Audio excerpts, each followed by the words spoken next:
Fala pessoal, graça e paz em nome de Jesus. Aqui é Johnny falando e a gente vai trocar uma ideia bem legal aí sobre a nossa Confederação Sinodal de Mocidades.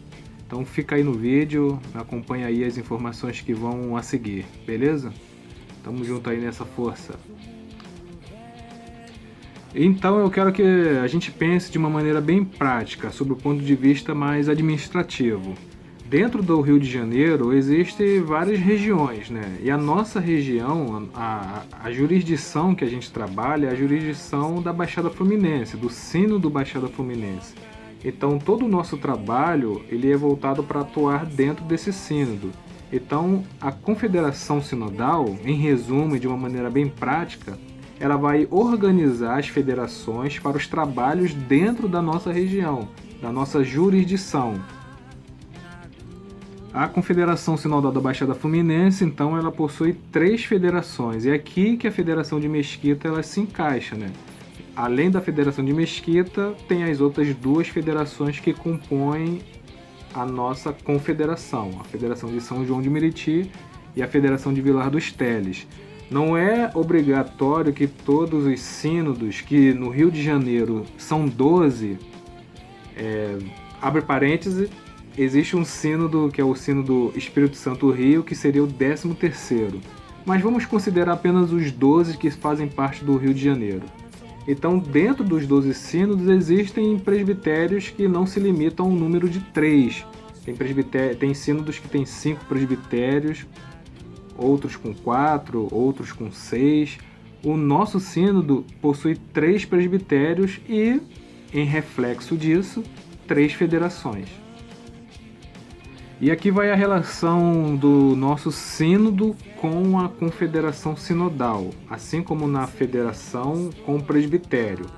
A executiva do sínodo ela não supervisiona o trabalho que é realizado pela confederação sinodal. Então ela nomeia, o sínodo nomeia um secretário de causas que vai atuar como um supervisor do trabalho, para que todo o trabalho da confederação sinodal ele seja desenvolvido com ordem e decência. Então ele funciona como um supervisor e bienalmente ele presta conta dos serviços que foram realizados sobre sua supervisão. O secretário de causas, por ser um membro do sínodo, ele tem poderes para poder direcionar o trabalho e para poder cancelar determinados trabalhos que vão de alguma forma ferir a doutrina da igreja, né, os símbolos de fé, etc. Beleza? E por que a gente deve apoiar o trabalho da Sinodal? Bom, eu vou propor para vocês a seguinte análise. Tenta enxergar o papel fundamental da OMP, a missão fundamental da OMP. Eu costumo pensar que existem são três pilares em que a OMP ela se propõe a trabalhar. O primeiro pilar é um serviço em prol da sua igreja. Então a missão da OMP é trabalhar para a sua igreja, edificar a sua igreja e fortalecer os trabalhos internos da sua igreja. Um segundo pilar, que é esse de agora, é o fortalecimento e desenvolvimento dos membros da própria OMP. Para que a gente possa ser uma OMP mais competente, mais ativa, mais forte, a gente precisa a todo momento de capacitação, treinamento. E existe um terceiro pilar que eu defendo, que é a atuação da OMP na sociedade. E quando eu digo na sociedade, é na sociedade do mundo. É no trabalho, é na escola, é na faculdade, levando os bons valores não só do Evangelho, mas também da União de Mocidade Presbiteriana.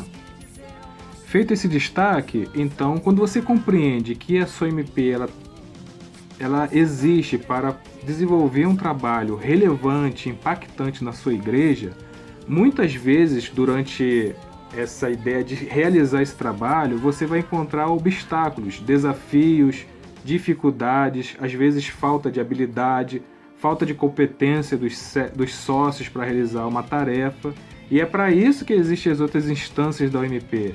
Vamos pegar aqui um exemplo bem prático. Então o exemplo que eu proponho é o seguinte: pensa lá na sua MP que você quer realizar um trabalho na sua igreja e você não dispõe de repente do quantitativo de sócios para poder realizar esse trabalho, que é mão de obra. Então, quando você está numa igreja como é a nossa, a IPB, que é uma igreja federada, você pode, através da federação, da confederação, adquirir mão de obra para poder realizar a sua tarefa. Seja essa mão de obra, às vezes, física, né? Seja intelectual também. Então você às vezes quer dar uma palestra, por exemplo, de psicologia para jovens, e aí você olha para a sua igreja e você não vê que existe uma pessoa capacitada para dar esse tipo de palestra para os jovens.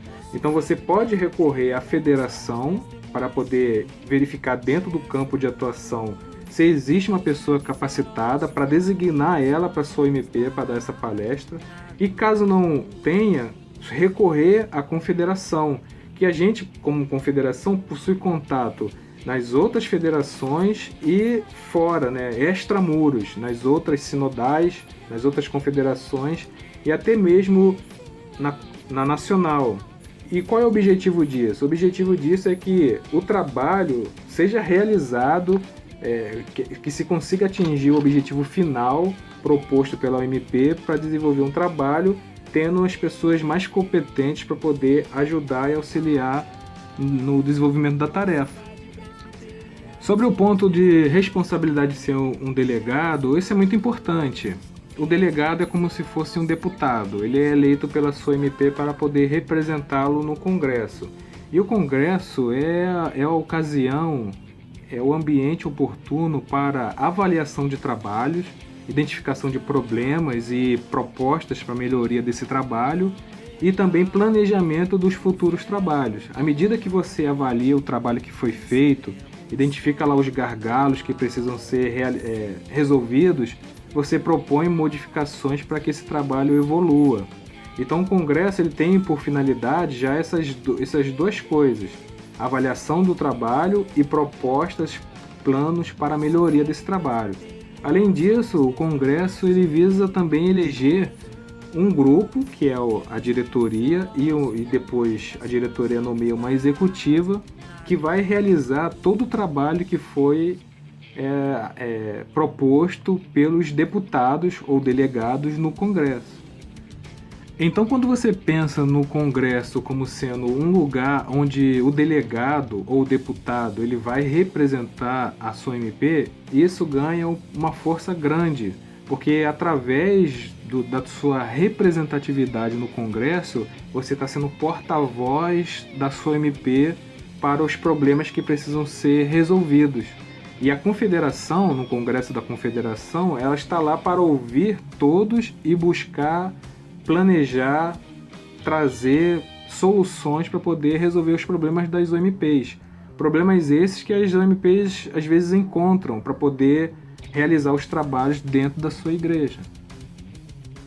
Então, para encerrar, a gente precisa pensar que a OMP ela não é um grupo jovem, a OMP é uma sociedade.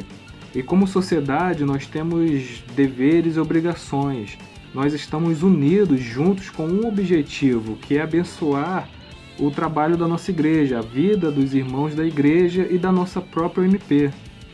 Esses são os benefícios de fazer parte de uma igreja federada, onde eu aqui na minha igreja de Coelho da Rocha, se vê uma dificuldade dos meus irmãos lá da UMP Mesquita, por exemplo, eu posso ser designado pela Confederação Sinodal para ir até lá, como estou fazendo agora, né? Como foi solicitado a mim, trazer esse bate-papo aí e poder abençoar os irmãos da OMP, que são, na verdade, do meu ponto de vista, né, os irmãos de batalha, os irmãos de dia a dia que estão aí atuando, trabalhando, servindo dentro do campo, na sociedade, na igreja, abençoando os outros irmãos das outras sociedades.